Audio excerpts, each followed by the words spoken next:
नमस्ते दोस्तों, story twin में आपका स्वागत है।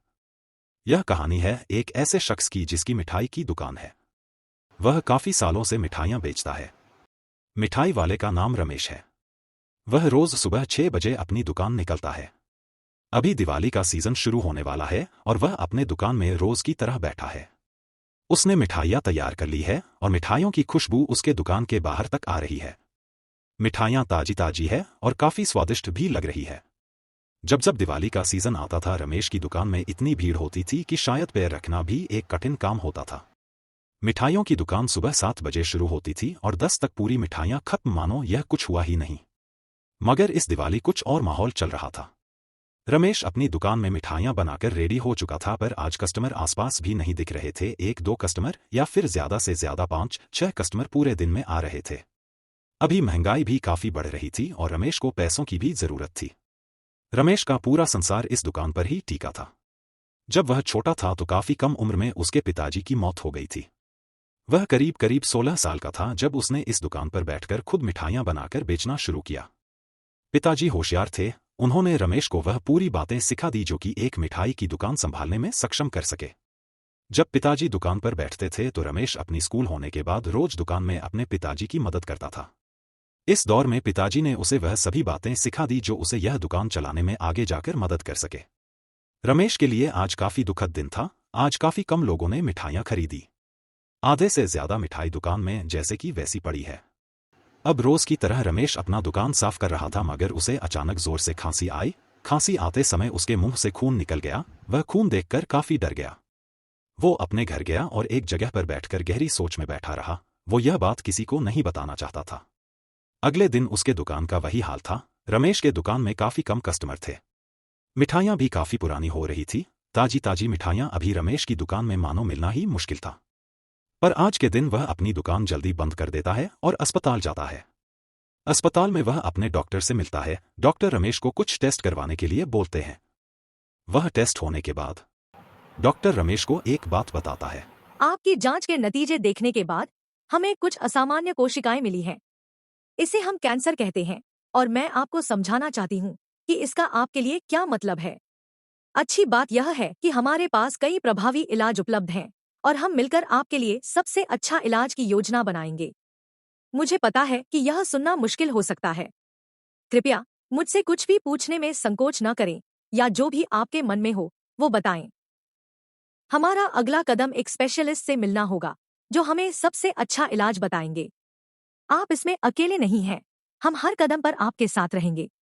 रमेश डॉक्टर की यह बातें सुनकर अंदर ही अंदर काफी घबरा जाता है। वह डॉक्टर से कुछ भी नहीं कहता और वह रिपोर्ट लेकर वापस घर चला जाता है। वह घर में बैठे बैठे सोच में पड़ जाता है कि उसके परिवार का आगे क्या होगा। उसके जाने के बाद इस परिवार को कौन संभालेगा। रमेश को एक बेटा होता है और एक बेटी। वहां अपने परिवार के साथ अपने छोटे से घर में रहता है। रमेश रोज की तरह अपने दुकान में जाता है और दुकान में एक जगह पर बैठे रहकर वह सोच में पड़ता जाता है कि आगे क्या करना है। वह सोचता है कि उसके परिवार के लिए उसे कुछ करना चाहिए ताकि उसके जाने के बाद अपने परिवार के लिए वह इतने धन संपत्ति छोड़ सके जिससे उसका परिवार आगे आसानी से गुजारा कर सके। उसे अपने खर्चे चुकाने रहते हैं, उसके ऊपर अपने घर का लोन रहता है और काफी सारी चीज जो कि किस्तों में ली गई थी उनके पैसे भी चुकाने रहने होते हैं। जब वहां बैठे बैठे सोच रहा होता है तो उसे अपने एक पुराने पड़ोसी की याद आती है जिसने काफी कम वक्त में बहुत सारा पैसा कमाया होता है। यह सब सोचते सोचते ही रमेश इस मुकाम पर पहुंचता है कि वह उससे मिलने जाएगा और पूछेगा कि वह क्या करता है। रमेश आज भी जल्दी जल्दी अपना दुकान बंद करके यश से मिलने जाता है। रमेश के पास यश का फोन नंबर होता है और उसके मदद से वह उसका पता लगा लेता है। रमेश उसकी लाइफस्टाइल देखकर इतना प्रभावित हो जाता है कि अभी उसे किसी भी हाल में जानना है कि यश क्या करता है और इतनी जल्दी उसने कैसे पैसे कमाए। रमेश उसके घर में उसे मिलने जाता है। यश रमेश को देखकर काफी खुश होता है।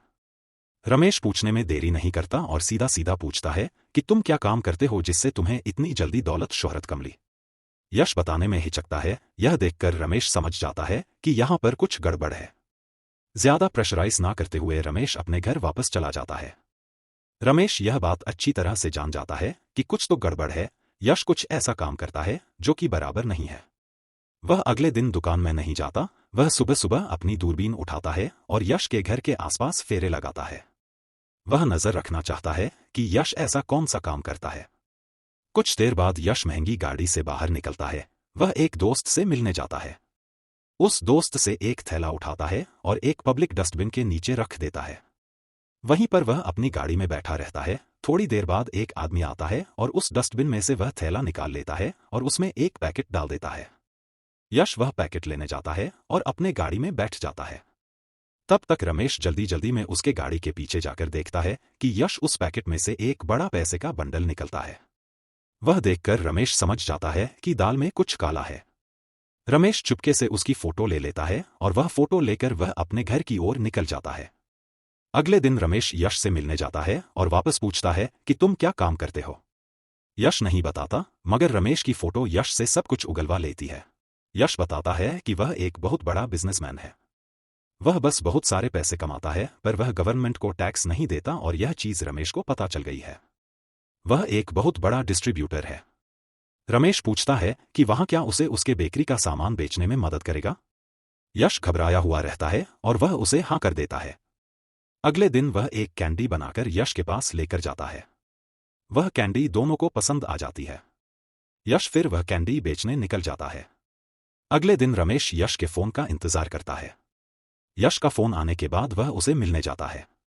यश के पास एक बहुत बड़ा बैग होता है और उसमें बहुत सारे पैसे होते हैं। वह देखकर दोनों भी खुश हो जाते हैं और दोनों के दोनों कुछ महीनों तक बहुत पैसा कमाते हैं। आगे का पाठ देखने के लिए इस चैनल को सब्सक्राइब करें और बेल आइकन दबाना ना भूलें।